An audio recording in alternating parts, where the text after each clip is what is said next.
네, 오늘 이렇게 주님의 전에 나오신 여러분들 한 분 한 분 다시 한번 주님의 이름으로 또 축복하고 환영합니다. 오늘 이제 대림절 셋째 주이고요. 그러나 우리 교회는 뭐 벌써부터 이제 성탄 찬송 우리 부르고 있고요. 그렇게 하고 있습니다. 그래 하와이는 따뜻하니까 한 달 내내 성탄 찬송 불러도 그 느끼는 바가 약하기 때문에 잘하신 것 같습니다. 자, 오늘 우리가 이 열왕기하 3장 11절에서 25절에 있는 말씀 가지고 손에 물을 붓던 사람이라고 하는 제목으로 오늘 말씀 함께 이 사역박람회 날에 주의 말씀 듣기로 하겠습니다. 학교에서 어떤 학생이 지각을 했습니다. 선생님이 왜 이렇게 늦게 왔냐고 물었습니다. 그러자 학생이 말하기를 자기가 오다가 이 $100짜리 지폐 잃어버린 사람 때문에 늦었다고 그렇게 말합니다. 그러니까 선생님이 내가 그 사람에게 돈 찾아주는 착한 일 하느라고 그렇게 늦게 왔구나 그랬더니 이 학생이 하는 말이 아니요, 그게 아니라 사실은 그 $100짜리 지폐를 제가 발로 밟고 있었거든요. 그래서 그 사람 갈 때까지 기다리느라고 늦었습니다. 여러분, 예배 시간에 늦지 마시기를 바랍니다. 오늘 이렇게 집중해서 말씀을 듣고 은혜를 얻는 시간이 되셔야 합니다. 좀 늦으면 안 돼요. 우리 그 찬송가에 보면은 이게 600장 지금 있죠. 옛날 찬송가에는 500장. 근데 어떤 사람 생각하기에 600장의 이 찬송이 뭐 500년 동안 혹은 600년 동안 이 모아놓은 찬송이다 생각하는데 그렇지가 않습니다. 이 찬송은 기독교 부흥기에 한꺼번에 쏟아져 나온 찬송입니다. 예를 들자면 요한 웨슬레의 동생 찰스 웨슬레 같은 경우 찬송곡을 6,000곡을 지었습니다. 계산해 봤더니 20년 동안 매일 하나씩 지면은 그렇게 되네요. 그 외에 또 하니 크로스비 같은 이런 사람들도 찬송가를 얼마나 많이 찬송을 지었는지 모르겠습니다. 어쨌든 은혜는 조금씩 오는 게 아니라 사실은 한 번에 왕창 이렇게 오는 경우가 참 많습니다. 저는 우리 에덴교회가 하나님의 은혜를 충만히 받는 시기가 바로 이 지금이라고 생각합니다. 이렇게 우리가 여러 가지 사역과 그리고 또 성탄도 준비하고 이제 새해도 맞이하고 뭐 여러 가지 가운데서 여러분들이 바삐 움직이고 주를 위해 헌신하는 모습을 볼 때 더욱더 그렇게 생각하게 되어집니다. 여러분, 이 한 주간 동안 어떻게 지내셨습니까? 정말 이 살다 보면 어렵고 힘든 일이 있습니다. 그러나 우리 구원받은 우리들은요, 지치지 않고 분명한 목적이 있으니까 영원 구원과 천국이라고 하는 목표를 향해서 우리가 끊임없이 나아가는 것입니다. 여러분, 이 하와이에 뱀이 있을까요? 아니면 없을까요? 하와이에 없죠. 근데 지난주 그 뉴스를 듣다 보니까 하와이에 뱀 4마리를 들여왔다고 하더라고요. 그래서 이거 불법 아닌가? 근데 원래 뱀을 들여오는 것은 하와이 불법인데 뱀은 공항에 있는 그 디텍터가 이거 찾아내질 못한다고 합니다. 뱀은요. 그래서 이 뱀을 잡는 이 개를 이 탐지견을 훈련시키기 위해서 4마리의 뱀을 들여왔다는 것입니다. 가끔 저도 이제 교회에서 일하는 거 여러분 이 사역하는 거 쉽지 않습니다. 아니 왜 이런 일까지 내가 해야 되는가? 하나님 아무도 안 하니까 결국 이 일은 또 제 일이 되는군요 하는 것이 사실 많이 있을 수 있습니다. 그런데 오늘 이 훈련을 한번 생각해 보십시오. 이 개를 뱀을 통해서 훈련시키는 것 마찬가지로 하나님께서 나를 훈련시키기 위해서 하시는 거구나. 이렇게. 그러면 왜 하나님께서 우리를 훈련시킵니까? 더 귀하게 사용하시려고 그러시는 겁니다. 여러분, 일이 있다면 내게 할 일과 사역이 있다면 그게 얼마나 좋은 것입니까? 이 일은 사역은 축복의 통로입니다. 여러분, 하나님께서 나에게 이 일을 시킨다라고 생각하면 이렇게 생각하면 됩니다. 뭔가 하나님께서 내게 주실 것이 있구나. 아니면 또 하나님께서 일을 안 시키시다든지 아니면 뭐 있던 일도 가져가신다면 하나님께서 나에게 아무것도 안 주시려고 그러시는구나. 이렇게 생각해도 틀리지가 않습니다. 그러니 우리가 이 교회에 와서 사역을 하고 여러 가지 일을 하는 것은 축복의 통로입니다. 너무 감사한 것이고요. 하나님께서도 일하신다고 하셨습니다. 요한복음 5장 17절에 예수께서 그들에게 이르시되 내 아버지께서 이제까지 일하시니 나도 일하신다 하시매. 여러분들, 교회에서요 누가 그 일을 해야 되는가? 사실 교회는요 특별한 일이 없어요. 그냥 눈으로 보이면은 먼저 보는 사람이 그 일을 하는 겁니다. 문이 열려 있으면 닫으면 되는 거고요. 닫혀 있다고 생각하면 또 열으면 되는 거고요. 뭐 그렇게 하는 것입니다. 오늘 이 성경 본문의 주인공은요 엘리야 선지자의 제자인 엘리사 선지자에 대한 내용입니다. 시대적으로는 이 북이스라엘의 왕명 높은 왕이었던 아합 왕이 죽고 그 다음 여호람 왕이 되었습니다. 그러자 이제 전에 이 조공을 바치던 이 모압이라고 하는 나라가 이제 이스라엘을 배반합니다. 그래서 이 남쪽의 왕이었던 여호사밧과 또 북쪽의 여호람과 그리고 에돔 왕까지 합세해서 이 세 나라가 연합군을 만들어서 이 모압을 치려고 지금 이스라엘에 집합하였습니다. 근데 이 셋 중에서 그래도 믿음이 가장 좋았던 남유다 왕이었던 여호사밧 왕이 말하기를 이 전쟁에 나가기 전에 우리가 먼저 선지자한테 물어보고 나갑시다. 혹시 이스라엘에 하나님의 뜻을 물어볼 만한 선지자가 있습니까? 라고 물었습니다. 오늘 본문 열왕기하 3장 11절에 여호사밧이 이르되 우리가 여호와께 물을 만한 여호와의 선지자가 여기 없느냐 하는지라.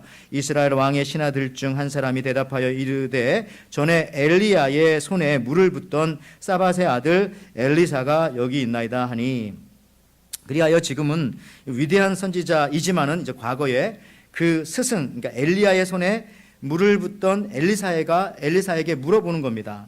그러자 이제 엘리사는 이렇게 말합니다. 내가 여호람 왕, 북이스라엘 왕인 여호람 왕 때문에는 대답하고 싶지 않지만은 그래도 하나님을 잘 믿는 남유다의 이 여호사밧 왕 때문에 대답하겠습니다 라고 말하는데요, 이렇게 말합니다. 골짜기의 개천을 많이 파십시오. 그게 오늘 본문 3장 16절 말씀. 그가 이르되 여호와의 말씀이 이 골짜기의 개천을 많이 파라 하셨나이다. 그러면서 엘리사가 또 이렇게 말합니다.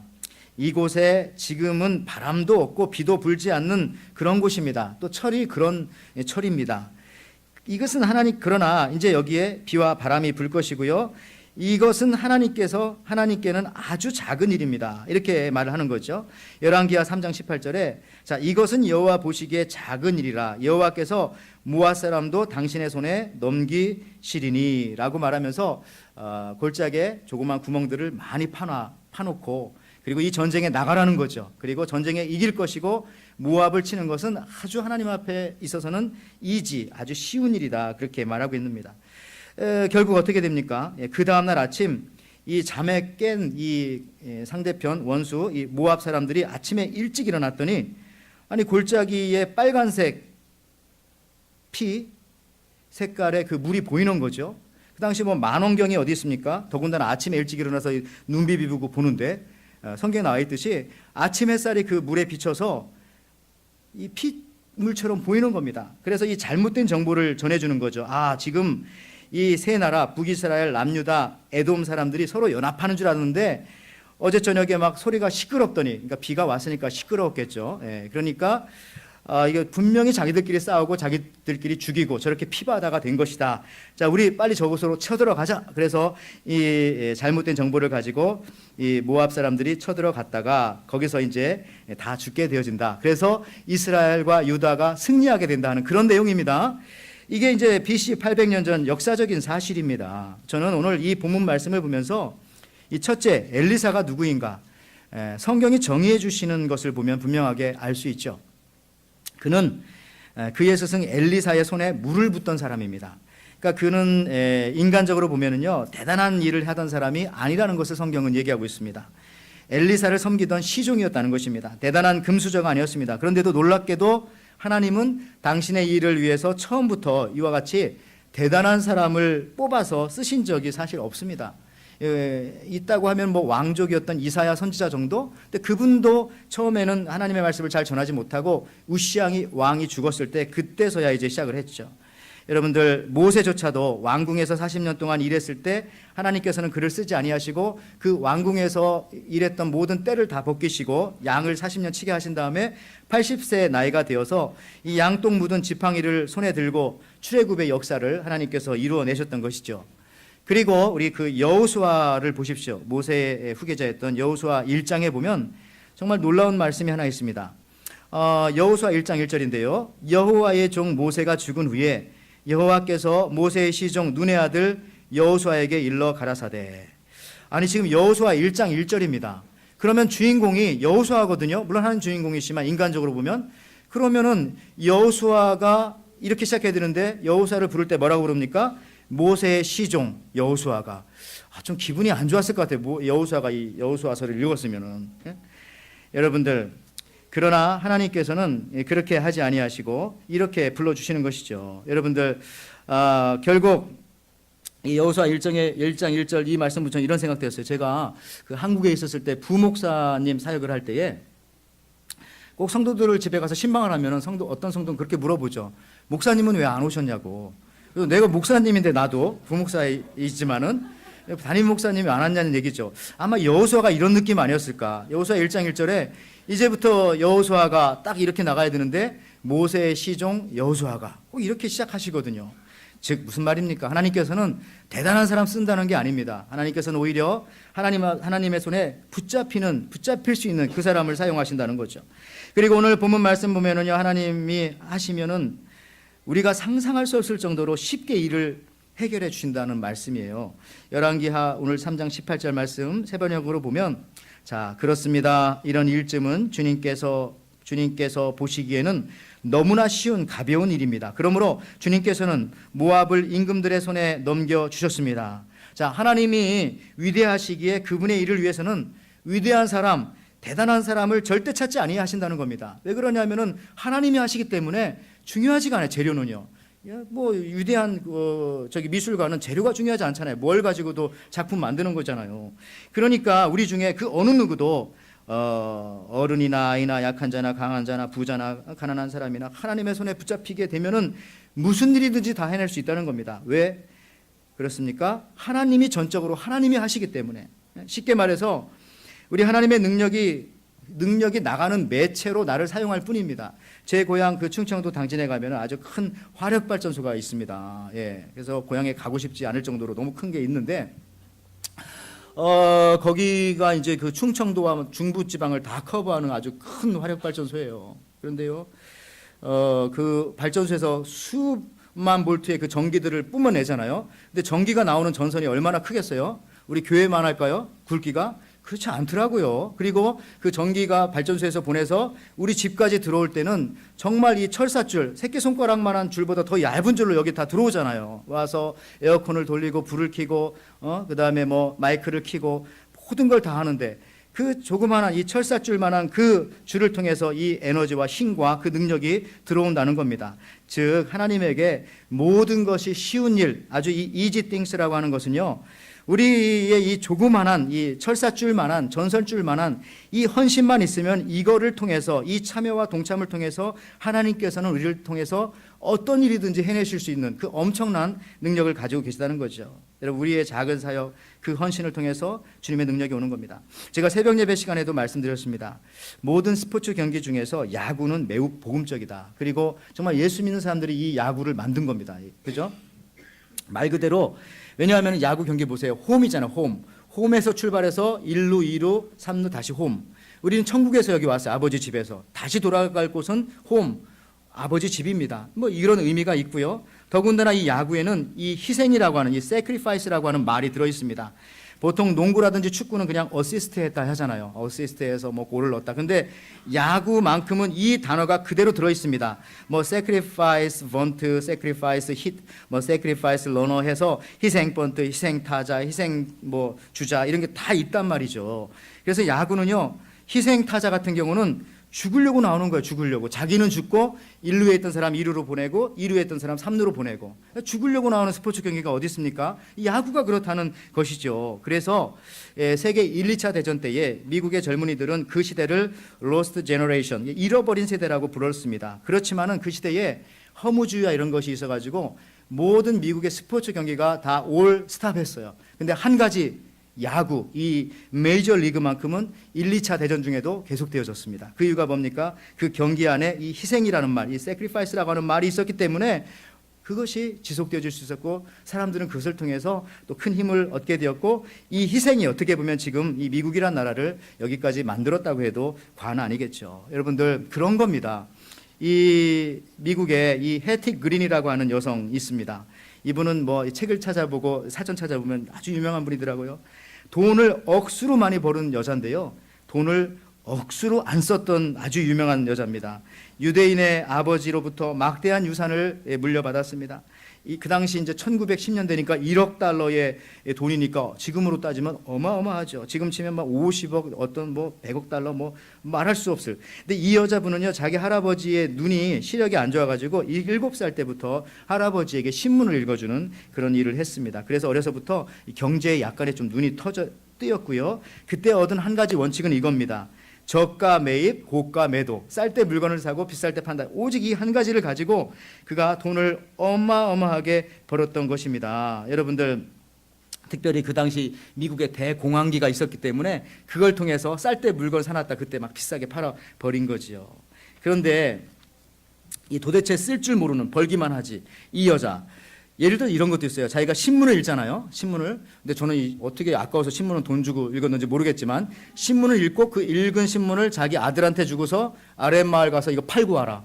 안 팔면 밥도 안 주고 뭐 이런 식으로 했다는 얘기죠. 다 읽은 신문을 자기가. 여러분들, 이 자녀와 자신의 세탁비를 줄이기 위해서 항상 저렇게 검은 옷을 입고 다녔습니다. 그래서 마을 사람들은 마녀의 가족이다 뭐 이렇게 놀리고 그랬고요. 어느 날 자기 어린 아들 이 제임스가 놀다가 다리를 다쳤습니다. 그런데 이 해티 그린이 자기 아들을 등에 업고 무료 진로수를 찾아 여기저기 헤매다가 결국 골든타임을 놓치고 아들의 다리 한쪽을 자르는 그런 일도 있었고요. 또 남편이 펀드 매니저였었는데 그 남자와 결혼한 이유도 무료 조언을 받기 위해서 그 남자와 결혼을 했고, 뭐 그 밖에도 뭐 살벌한 추위에 절대 집에 난방하지 않았으며 평생 온수를 사용하지 않았으며 물을 아껴 쓰려고 손도 씻지 않았으며, 나중에 연세 들쳐서는요, 또 15센트에 불과한 차가운 파이를 주로 먹고 지냈으며 2센트짜리 우표 한 장을 찾으려고 밤새 우체국 앞에서 밤새 오돌오돌 떨면서 하룻밤을 지내기도 했고, 또 돈도 많은데 임대료를 내지 않으려고 누군가 버려진 그 창고 한쪽에다가 자기 사무실을 차려놓고 그렇게 일을 하고. 그런데 참 놀라운 것은 아직까지 미국에 있는 여자 중에 최고 가부입니다. 사실 돈을 여자로서는 제일 많이 벌었어요. 죽을 때 어떻게 죽였는지 아십니까? 1916년 7월 3일 도매상에 가서 우유값을 깎다가 죽었습니다. 뭐 혈압이 올랐는지는 잘 모르겠지만 그렇게 기록이 나왔어요. 그런데 여러분, 이런 여자 부럽습니까? 이런 여자와 살고 싶습니까? 이런 여자 되고 싶습니까? 예, 여러분, 우리도 하나님께 받은 것이 너무나 많습니다. 우리가 구원의 은혜를 받았죠. 이제 어제 죽은 사람은 오늘까지 살고 싶었는데 하는 그 생명을 받아서 오늘 우리가 여기 와서 이렇게 예배드리고 있죠. 물질도 받았죠. 양식도 받았죠. 믿음의 친구들도 받았죠. 무엇보다 좋은 것은 이렇게 좋은 또 믿음의 공동체 에덴교회에서 우리가 함께 이 시간 또 예배드리고 있고요. 또 세계에서 가장 아름다운 자연 환경을 가지고 있는 이 하와이라는 곳에 우리가 지금 이렇게 살고 있는 거잖아요. 제가 본토에 있을 때 보니까 우리 옆집에 사는 그 백인 아줌마도 내가 죽기 전에 꼭 하와이 한번 갔으면 좋겠다. 작년에 왔다 가셨어요. 그런데 그런 소원 갖고 있는 사람 많이 있는 거 아시잖아요. 근데 우리는 이 하와이에서 매일 삽니다. 매일. 예, 눈 뜨면 또 하와이고 눈 뜨면 또 하와이고. 그래가지고 여러분들, 우리가 이렇게 받은 게 많은데 우리가 주를 위해서 몸과 시간과 물질을 쓰지 않는다면은 우리와 이 해티 그린이라는 여성과 뭐가 다를 바가 있겠는가 하는 것이죠. 주를 위해서 헌신하며 교회를 위해서 봉사하며 살아가면 하나님께서 여러분의 인생을 이지하게, 이건 게으른 게 아닙니다. 그냥 쉽게 만들어 주신다는 겁니다. 노져갈 인생을 바람 불어서 바람으로 가게 만들어 주신다는 것이죠. 야곱 보십시오. 야곱은 다 내 거라고 생각했을 때 하나님께서 하나씩 하나씩 가져갔어요. 제일 사랑하는 아내 있었죠. 하나님께서 데려갔죠. 그 다음에 그 아내가 낳은 요셉, 그 아들 내 거라고 생각하면 지키려고 했는데 그냥 팔아버렸어요. 형제들이. 죽은 줄 알았는데 물론 나중엔 다시 돌려주셨습니다. 그때는 회개하고 난 다음에. 얼마나 인생 어렵게 살았습니까? 곤고한 인생이라고 말하죠. 그러나 그의 아버지였던 이삭은 어떻습니까? 우물을 파면 블레셋 사람들이 와서 빼앗으면 주고 마지막에 이삭에 대해서 마침내 거부가 되었더라, 이런 표현이 있는 것처럼 이게 인생을 쉽게 사는 겁니다. 하나님 앞에 다 맡기고 주님만 의지하고 주님께 헌신하며 살아가면 내 것을 내 것이라고 안 하면서 살아가야 헌신할 수 있는데, 그렇게 살아가면 하나님께서 인생을 easy things, 아주 쉽게 만들어주시고 보람있게 만들어주시는 거죠. 고린도후서 9장 7절 8절에 자, 하나님은 즐겨내는 자를 사랑하시느니라. 이거 꼭 물질만 얘기하는 게 아니에요. 여러분의 몸의 헌신, 또 시간, 이런 정성들, 하나님이 능히 모든 육체 모든 은혜를 너희에게 넘치게 하시나니 이는 너희로 모든 일에 항상 모든 것이 넉넉하여 모든 착한 일을 넘치게 하게 하려 하심이라. 여러분, 이 말씀 보면요 5번 강조합니다. 항상 모든 일에 모든 것이 넉넉히 넘치게 차고 6번이네요. 여러분, 이게 얼마나 어떻게 하면은요, 즐겨 드리는 자에게, 즐겨 바치는 자에게, 뭐 물질뿐이 아니라 몸의 헌신과 사랑과 정성과 그 시간과 자꾸 하나님 앞에 드려보십시오. 하나님께서 이렇게 채워주고 싶어서 지금 모아놓고 있다는 겁니다. 오늘 또 한 가지는요, 하나님 앞에 결코 작은 일은 없다는 것이죠. 엘리사는 그의 스승 엘리야에게 손에 물을 붓던 사람이라고 그렇게 표현됩니다. 이 말은 성경이 엘리사를 크게 나타내기 위함이 아닙니다. 정말 아무것도 아는 사람이었다. 여러분들도 그렇게 하실 수 있다 하는 그런 어떤 이런 초청의 말씀일 수도 있습니다. 오히려 이처럼 작은 일에 충성할 때 하나님께서 그에게 큰 일을 맡기셨다는 것은 너무나 분명합니다. 여러분, 주를 위해서 하는데 사실 따지고 보면 작은 일, 큰 일이 어디 있어요? 다 큰 일이지. 주님을 위해서 하는 건데요. 저는 이 구약 성경을 읽다가요 깜짝 놀란 부분이 하나가 있습니다. 우리가 성전에서 봉사하던 것을 보면요, 우리가 생각할 때 작다고 생각하는 그 일까지도 하나님께서는 다 기록해 놓으셨다는 것입니다. 그 중에 이런 것도 있네요. 역대상 9장 31절, 고라 자손 살롬의 장자 마띠디아라 하는 레위 사람은 남비에 지지는 것을 맡았으며. 여러분, 교회 사역에서 냄비에 지지는 일이 이게 작은 일입니까? 작은 일이라고 생각할 수도 있죠. 냄비에 지진다. 뭐 이게 뭐 전 충청도 사투리인 줄 알았는데 그냥 일반적으로 쓰는 말인가 봐요. 지지는 거. 여러분, 세상에 아무리 위대한 일, 알렉산더, 나폴레옹, 징기스칸, 또 알렉산더보다 땅을 10배나 더 점령했다는 중국의 진나라의 황제 진시황, 이런 대단한 사람들의 역사는요 성경책에 한 이름도 나와 있지 않습니다. 그러나 성경책에 뭐가 나왔어요? 냄비에 지지는 것을 누가 했는지, 그의 할아버지가 누군지, 그의 아버지가 누군지, 그렇다면 그 사람 이름이 마띠디아다라고 하는 이름까지도 넣어서 기록하고 있습니다. 얼마나 대단하면 그렇겠어요. 할아버지도 얘기해주고 아버지 이름도 얘기해주고.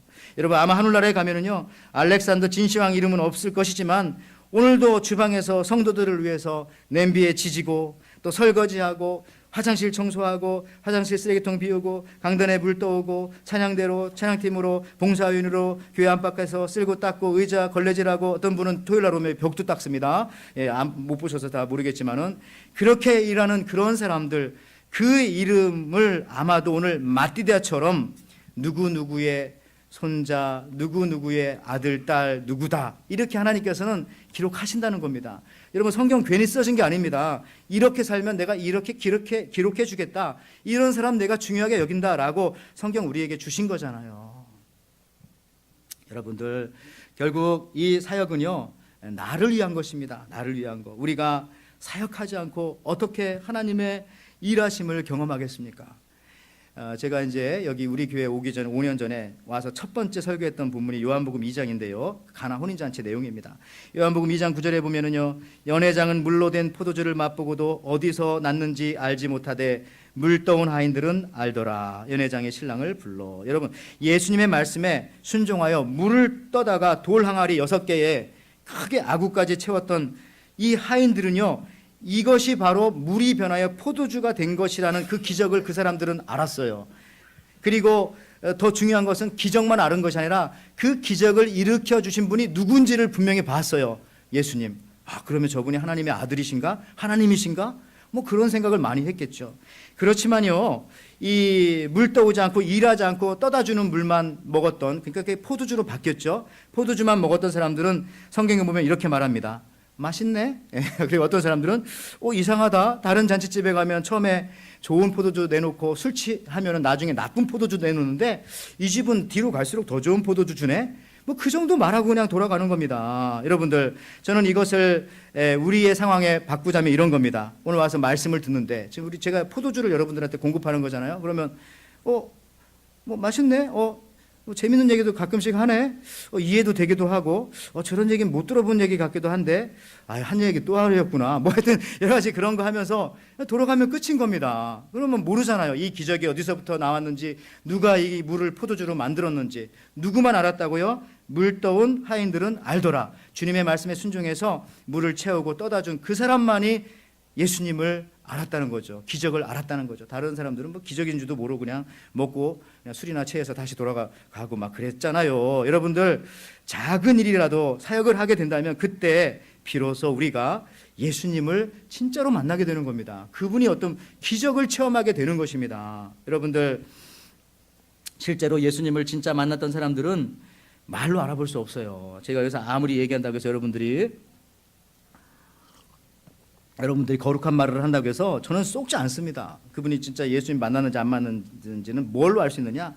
얼굴 표정도 심지 아닙니다. 가능하면 표정이 좋으면 좋죠. 그렇지만 요즘은 성형수술이나 이런 것이 너무나 일반화되어 있기 때문에 진짜 예수님을 만난 사람 뭘로 알 수 있는가? 그 사람의 행동 변화입니다. 행동 변화. 그리고 오늘도 와서 은혜를 받고 돌아갈 때 뭘 보고 은혜를 받았는가? 변화해야 되는 거죠. 변화야. 생각이 변하고 나아가서는 행동이 변해.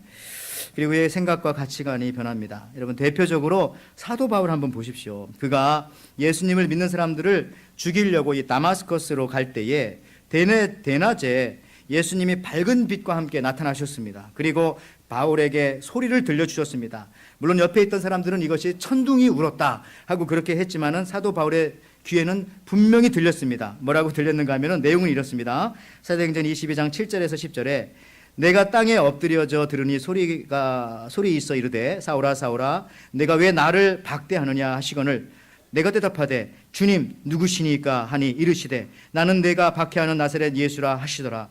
나와 함께 있던 사람들이 빛을 보면서 나에게 말씀하시는 이의 소리는 듣지 못하더라. 내가 이르되 주여 무엇을 하리이까 이거죠. 주여 무엇을 하리이까 주께서 이르시되 일어나 다메섹으로 들어가라 네가 해야 할 모든 일을 거기서 누가 이르리라 하시거늘. 그렇습니다. 우리가 예수님 만난 사람 처음 나오는 말이 주여 누구십니까? Who are you, Lord? 아니면 그 다음에는 주여 무엇을 하겠습니까? What shall I do for you? 이렇게 얘기하는 거잖아요.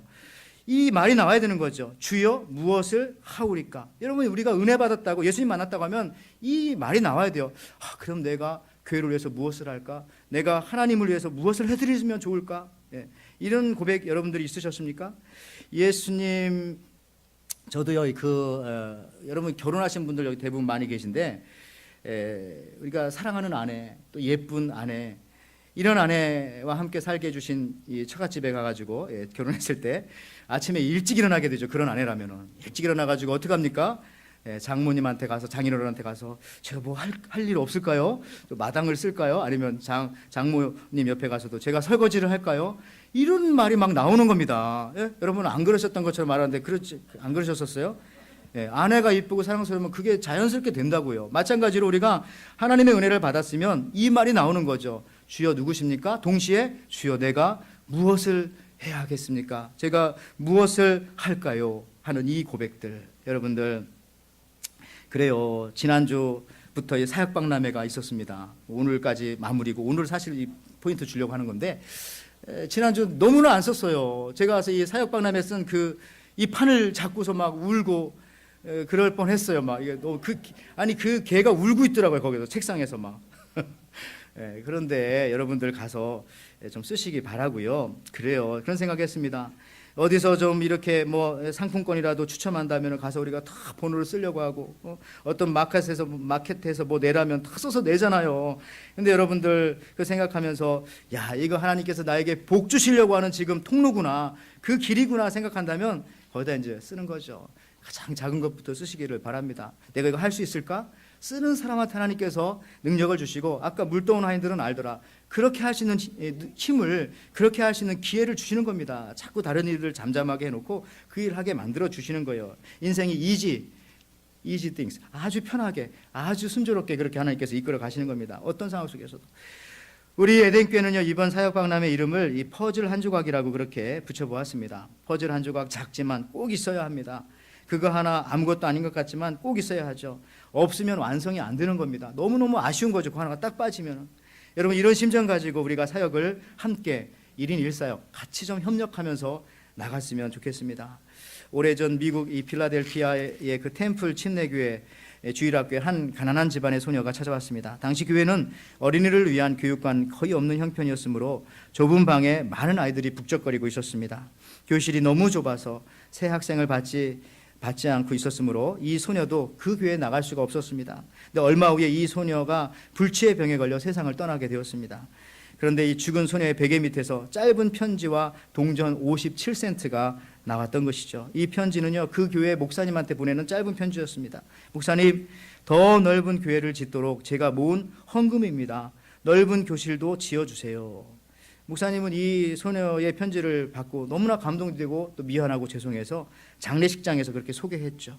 그랬더니 이 감동이 기적을 일으켜서 성도들이 십시일반 헌금했고 또 지역 신문과 뭐 그 지역 사람들이 이제 이렇게 같이 힘을 합해가지고 그렇게 만들어진 것이 뭐냐? 바로 이 굿 사마리탄 이 하스피럴입니다. 이 굿 사마리탄 이게 본토에 가면 되게 많아요. 각 주마다 다 있고요. 제가 살던 곳에도 제일 큰 병원이었던 것 같아요. 그 병원이. 이게 미국에 뭐 37개인가 8개 하여튼 아주 많습니다. 그리고 여기 나오는 이 명문 대학인 이 템플 유니버시티. 저 로고가 너무 멋있잖아요. 예, 그래서 그 유명한 대학. 그 시작이 바로 이 소녀의 헌신 57센트로부터 시작되었다는 거죠. 여러분들 헌신입니다. 헌신. 할 수 있는 작은 것부터. 100만 불 장학금 엄마 되기라고 하는 책을 쓴 이 CTS 한국 기독교 방송 자문위원이기도 하고요. 지금 많은 교회에 가서 강의도 하고 간증도 하시는 이 황경애 사모님. 사실 미국 2세 남편과 결혼해가지고 이 애틀란타에 와서 살았는데요.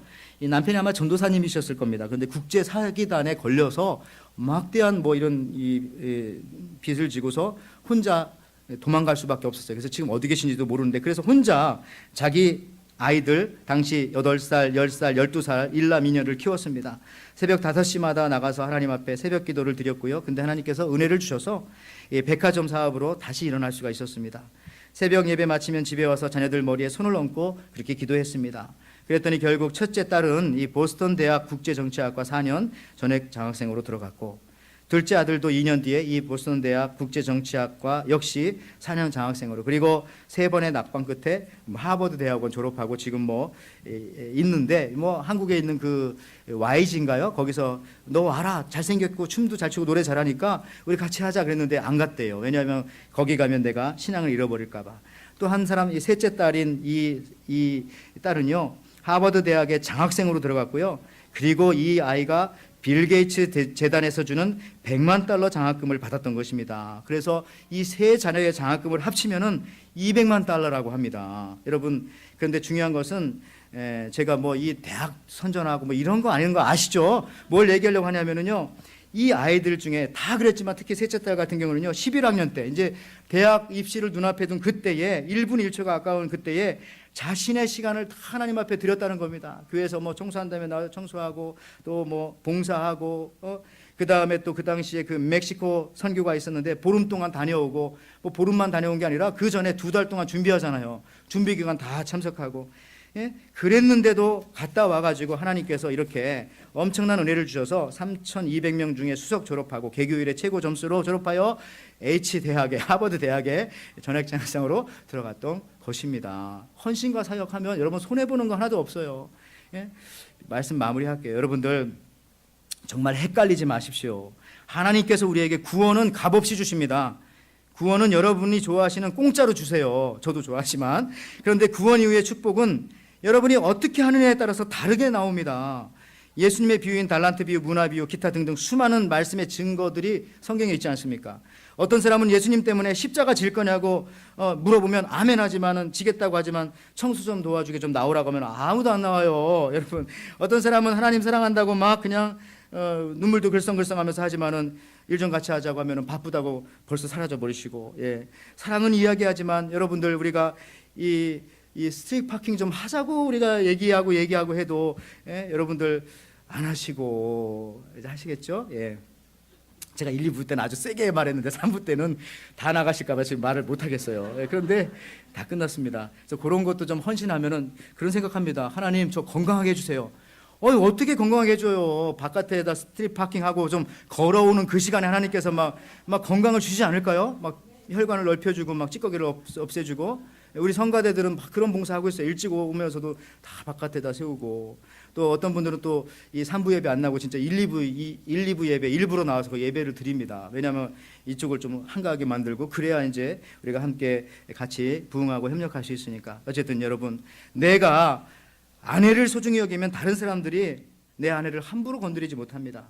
내가 어떤 물건을 소중히 여기면 역시 다른 사람이 이 물건 함부로 대하지 못합니다. 내가 키우는 게 내가 소중히 여기면 다른 사람들이 함부로 내 개를 건드리지 못합니다. 내가 교회를 소중히 여기고 하나님의 사역을 소중히 여기면 다른 사람들이 어떻게 이 교회를 건드리고 하나님의 사역에 대해서 함부로 말할 수가 있겠습니까? 오늘날 교회가 욕을 먹고 있어요. 물론 우리 같은 이 목회자의 잘못이 큽니다. 그러나 동시에 우리가 교회에 있는 것들에 대하여서 교회의 사역들에 대해서 교회에서 이루어지는 일들에 대해서 우리가 좀 더 소중히 대했으면 그러면 어땠을까요? 여러분 그런 분들은 하나님께서 오늘 말씀처럼 더 소중히 여겨주시고 엘리사처럼 정말 엘리야보다 더 큰 기적과 더 큰 능력으로 이끌어 가신다는 사실입니다. 그리고 여러분들의 삶을 더욱더 이지하게, 이것은 게으른 것이 아니라 더 풍성하게 한 가지 일을 해서 한 가지 얻는 게 아니라 한 가지 일을 해서 30가지, 60가지, 100가지를 얻어서 더 나눠주고 봉사하면서 할 수 있는 그런 여러분의 인생으로 만들어 주실 줄을 믿습니다. 그런 저와 여러분들 되시기를 주님의 이름으로 축원을 드립니다.